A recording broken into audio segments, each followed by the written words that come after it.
వాస్తవానికి నిరాశపరిచిన క్షమించాలని కోరుకుంటా ఉన్నా. పొద్దున 11 గంటలకు ఇబ్రాహీం పట్టణం అనుకుంటే 2 అయింది. మరి అక్కడి నుంచి చిట్యాల, అక్కడి నుంచి మరి తుంగతుర్తి నియోజకవర్గం, అక్కడి నుంచి ఇక్కడికి రావడం జరిగింది. మీ అందరి అభిమానానికి పేరు పేరున ధన్యవాదాలు, కృతజ్ఞతలు.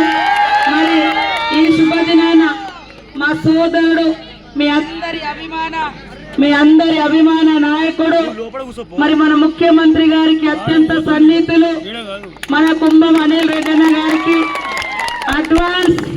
అడ్వాన్స్ ఏంటి చెప్పాలి, హ్యాపీ బర్త్డే అన్న. నిండు నూరేళ్ళు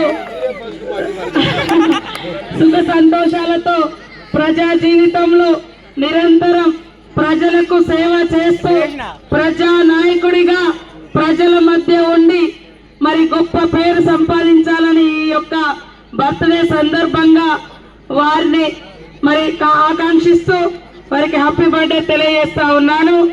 మరి ఇక్కడ ఉన్నటువంటి స్థానిక నాయకులు, మహిళా సోదరిమణులు, యువకులు, పత్రికా మీడియా సోదరులు, 1వ నెంబర్ నుంచి 13 వరకు నిలబడ్డటువంటి కౌన్సిలర్స్, స్థానిక అభ్యర్థి శంకర్ గారికి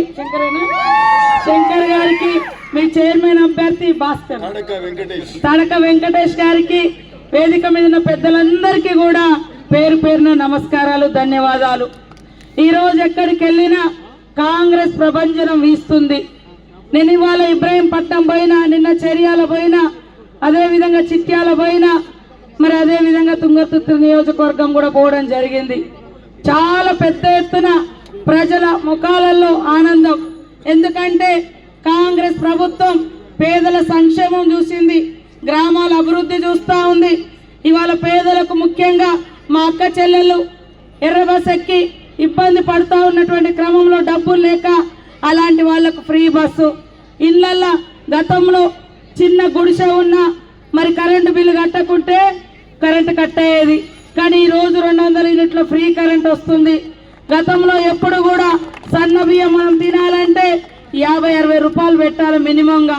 మరి అలాంటి పరిస్థితి నుంచి ఈరోజు ఇంటింటికి సన్న బియ్యం, ఇలా బోనస్, అదేవిధంగా మా అక్కలకైతే వడ్డీ లేని రుణాలు, మరి వాళ్ళు మెచ్చిన చీరలు నేనే నేయించడం సిరిసిల్ల నేతన్నలతోటి.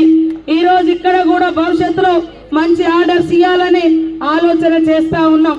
నేను ఒక్కటే విజ్ఞప్తి చేస్తా ఉన్నా, మన ప్రభుత్వం ఈ 3 సంవత్సరాలు ఉంటుంది, మళ్ళొచ్చే 5 ఏళ్ళు ఉంటుంది.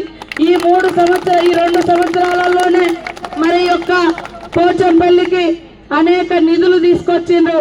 మరి కుంభం అనిల్ రెడ్డి అన్న గారికి ముఖ్యమంత్రి గారి దగ్గర ఎంతో అభిమానం, చొరవ ఇద్దరి మధ్య ఉంది. అక్కడ పోయి కూర్చొని నాకు ఇది కావాలని తీసుకురాగలుగుతాడు.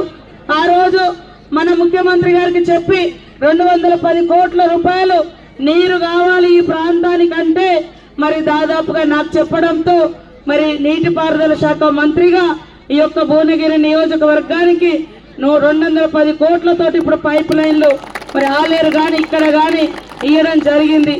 అదేవిధంగా మరి ట్యాంకు బండ్లా ఇక్కడ చెరువును అభివృద్ధి చేసుకుంటా ఉన్నారు. కాబట్టి ఈ అభివృద్ధి ముందుకు పోవాలి, మన గ్రామాలు బాగుపడాలి. మరి నిత్యం ఆయనకేదో ఆస్తులు సంపాదించుకోవాలనో ఇంకోటి సంపాదించుకోవాలని కాదు, ప్రేమ అభిమానం సంపాదించుకోవాలనే నిత్యం కష్టపడే వ్యక్తి, అభివృద్ధి చేయాలనే వ్యక్తి. 40 సంవత్సరాలు ఇక్కడ మన ఎమ్మెల్యే లేరు. ఈ రోజు ఇన్నేళ్ల తర్వాత మరి వారిని గెలిపించారంటే వారి మీద ఉన్నటువంటి అభిమానానికి ఇది నిదర్శనం.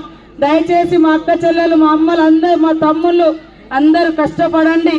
ఖచ్చితంగా ఈ రోజు బీఆర్ఎస్ నాయకులు చేస్తున్న తప్పుడు ప్రచారాన్ని తిప్పి కొట్టండి. మన గవర్నమెంట్ వచ్చినాక పెండింగ్ లో ఉన్న ఉద్యోగాలు కానీ 12 సంవత్సరాలుగా గ్రూప్ 1 ఉద్యోగాలు కూడా రాకుండా ఉంటే అవి కూడా క్లియర్ చేసి ఎంతో మందికి ఉద్యోగాలు 70,000 మందికి ఉద్యోగాలు ఇచ్చినాం. ఈ రోజు గ్రామాలలో నిధులు ఇస్తా ఉన్నాం.